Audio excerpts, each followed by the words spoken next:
I'm Logan Crawford, and right now on Spotlight, we're venturing into the depths of our minds with Bruce Barcomb's The Change Agent, Paradigm Shift in Consciousness. This book challenges us to examine the very fabric of our belief systems and the potential for transformative thought. Join us right now as we explore how our learned behaviors and ideas shape and can ultimately reshape our understanding of the universe. We're delighted to have this very talented author join us here today on Spotlight. We thank the team at Atticus Publishing for helping us put him in the spotlight today. We ask viewers like you to support writers like him by subscribing to our channel and by purchasing his amazing book. The links are below this interview. Bruce, great to see you here today on Spotlight. Thanks for having me.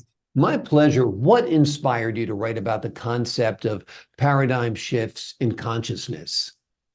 I watched the January 6th riot. And as I watched that, I knew in that very moment that these people, what they saw, they learned, what they learned, they practiced, what they practiced, they became, and that they believed that wholeheartedly to fly across the nation and engage in that activity. Mm-hmm. And so when we look at the human condition and we look at messaging and what we've internalized as far as a belief, right? I knew that they believed wholeheartedly in what they were doing or why they were doing it. And I knew at the same point in time that from a different extent that we can become chemically addicted in our emotional process. So I can be addicted to anger, venting, toxic thinking. And so that can be weaponized. And so I knew based upon my past experience in dealing in recovery, and that that there's a choice to how to disconnect from that, and that really did become the emphasis. Taking a look at what potentially these individuals believed, because there was a lot out there at that time, and it's not specifically about them because it could be about anything, right? Mm-hmm. And it's important when we look in terms of what we see is what we learn. What we learn, we practice, and we can learn good things and bad things. And what we practice, we become. That becomes who we are. And if nothing changes, nothing changes. We'll repeat that process over and over until we awaken or desire a different change. Exactly. I do think there is a negative contagion. I do think people get a rush from extreme emotions, whether they're negative or positive. And that's part of the problem. I think our entire internet and clickbait system is based upon that. Something that gives you a little shot of dopamine or adrenaline or, a little chemical boost every time you click something, because people don't like living here in the middle. They like to be either up there or down there. And you see a lot of it expressed in anger. So let me ask you, how do we go about changing this? As far as disconnecting, it really comes back to truth, right? And if my only source of truth is the steady diet that I'm being fed, then how do I disconnect from that? And so my book takes a look at philosophy as a tool. It's the one tool that speaks to truth because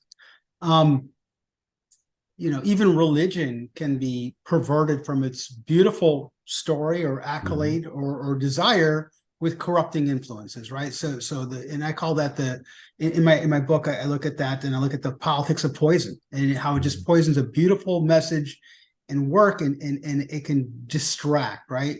But when I look at Stoicism, and that's who I'm a Stoic. I was just watching an interview today with Bill Maher and Jerry Seinfeld, and Jerry was talking about Marcus Aurelius Meditations in my book, right? And I go, yeah, because that's in my book. I'm also reading another book called William James Varieties of Religious Experience, and William James is quoting Marcus Aurelius in his book. So because at the end of the day, Marcus Aurelius says that, and I'm paraphrasing. He would say that the people I would deal with today, he was an emperor. He was not born into that. He was adopted as a young adult to become emperor. So, and he was a very humble man. And so he reflected upon his truth. And every day he would be like a millionaire today, right? I mean, the head of the government and all that wealth, right? Mm-hmm. And so as he looked at his day, he said, the people I will deal with today, some of them are corrupt, surly. And so he went through a list of deplorables, if you will, negatives. And he goes, but they, like myself, are akin to the same spirit of divinity, right? later on in Meditations, chapter 9, that's chapter 2. So that when he says they're akin to the same spirit, like teeth working together, like eyelids closing, and they force us to be ourselves. So without them, there's no darkness without light, right? And so it gets into that yin and yang philosophy. But I look to Stoicism and I look to truth to better emulate that truth, because it steps away from the spirituality and takes a look at what am I really doing now, what do I believe, what are my actions in reality, and unless I can slice and dice and step back from that emotion, I will continue that process. Absolutely. Nothing changes. Yeah, I like that. Nothing changes, nothing changes. Give the folks at home an overview of what the change agent is about. So the change agent takes a look about historically, what have we seen, what have we learned, what have we practiced, and so like when you do look at tribalism, whether it be politics or religion, the old generational handoff for centuries was religion as the source of truth. What are we going to pass along? I watched a movie, and I quote that in the book as well, Lucy, with Scarlett Johansson, in which she becomes self-aware, conscious, and Morgan Freeman's character, and it's what do I do with all this knowledge I have? He says, well, pass it along, because that's what we do generationally, right? So rather than pass along, but again, not everything we see, learn, and practice is necessarily good or pure. So we want to pass along the good stuff, and so philosophy doesn't, it really just comes back to truth. And Marcus Aurelius says, I'm just finishing up on Meditations again, but he says to the effect that strip it down to its bare essentials, pull away all the pomp and pageantry, and find, get down to the core. And when you're able to do that, you're not just pushing the institutional message or branding. You're looking at yourself. How does this relate to me as far as truth and freedom, wellness in my heart, my mind, my body, and my spirit? And that's really where I try to live. Yeah, absolutely. How do you hope readers will change after reading The Change Agent? I'm hoping that they'll embrace the concept of self-reflection, right? And that really is, because without reflecting on my actions and speaking to my own self, right, my truth, and then my consciousness, to God as I understand God. If you believe that, Marcus Aurelius did. I choose to believe that there's a power other than myself in the universe. But when you look statistically today, because there's a big change in our world, big change in land, 4 out of 10 people do not practice religion. So we're born in these tribes, or there's something that attracted us to this messaging and this branding, which means that 40% of the U.S. population believe differently than the other 60% that are still practicing within these institutions. Now, some of them, which is not to say that they don't believe, and they believe in a more agnostic construct of a power greater than themselves, underlining the spirit of the universe, underlining the totality of all things.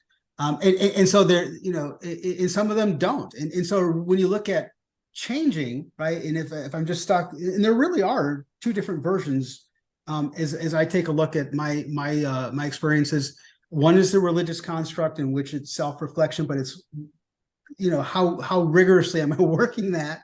And then there's the philosophical self-reflection, and to transcend, to let go, because as long as I'm holding on to the old idea, I need to open up for a new one to be presented to myself, and to embrace that change in a positive light, versus out of anger, out of vitriol, out of poison or toxic emotions.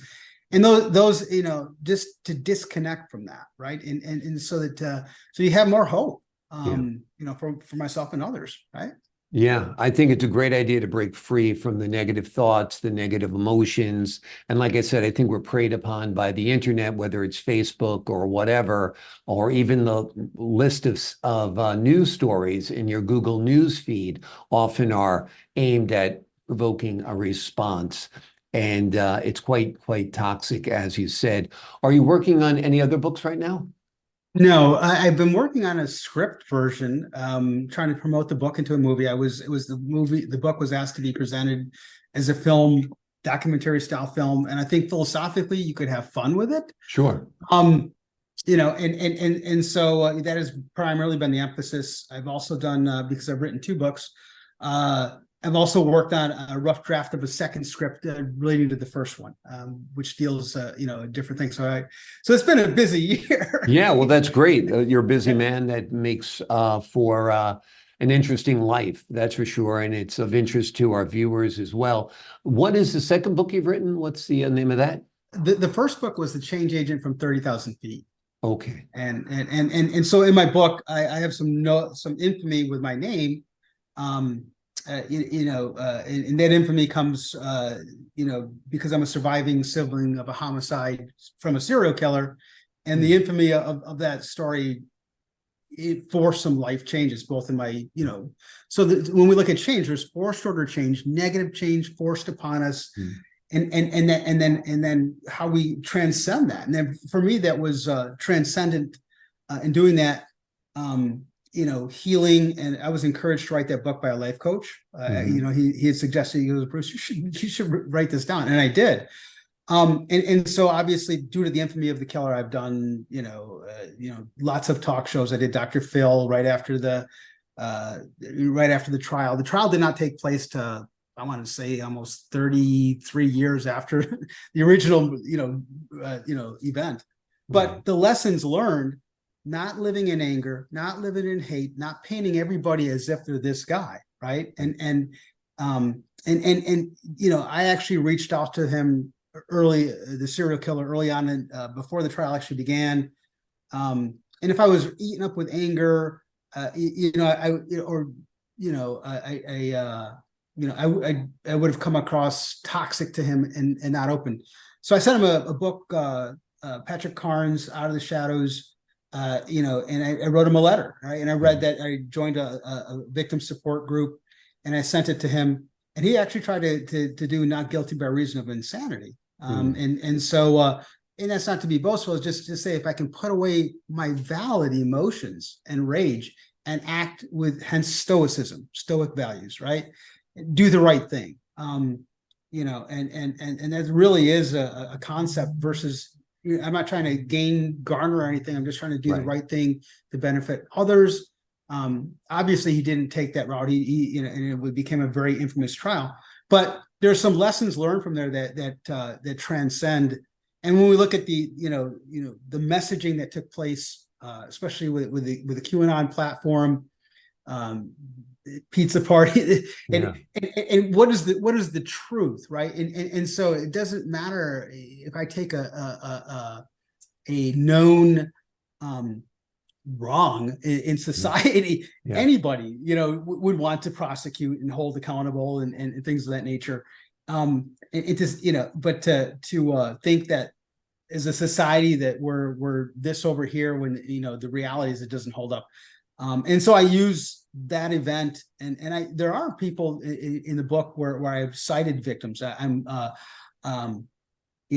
victims' rights advocate. So there's things that I've done, even privately. With the first book, some of my proceeds went to support a charity that rescued women that were sold into sexual slavery over in Nigeria, right? So and I still support that institution to this day, right? Because it's a beautiful message of change, positive change. And so rather than be toxic, I choose to take the high road. How can I bring positive change into the lives of others, right? And so I truly do believe that the change agent, Maria Shriver's mother and father, of course, we have lots of a long legacy, everything from Special Olympics to Vista to giving back to others rather than take, right? And with honesty and with integrity and the purity of the heart versus, I guess I don't want to say false messaging, but so you want to come from a place of love, compassion, compassionate heart, intelligent mind, right? And I actually did that backwards. It's the Jesuits. It's an intelligent heart and a compassionate mind.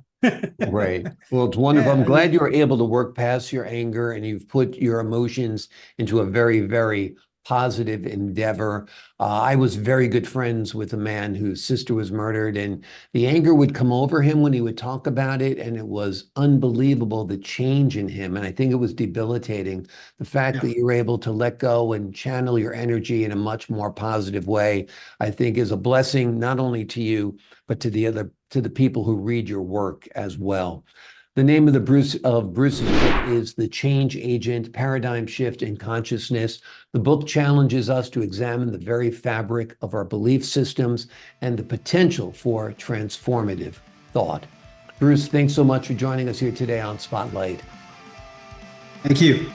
I appreciate your time. And to the folks at home, I'm Logan Crawford, thanking you for your time this time. Until next time on Spotlight.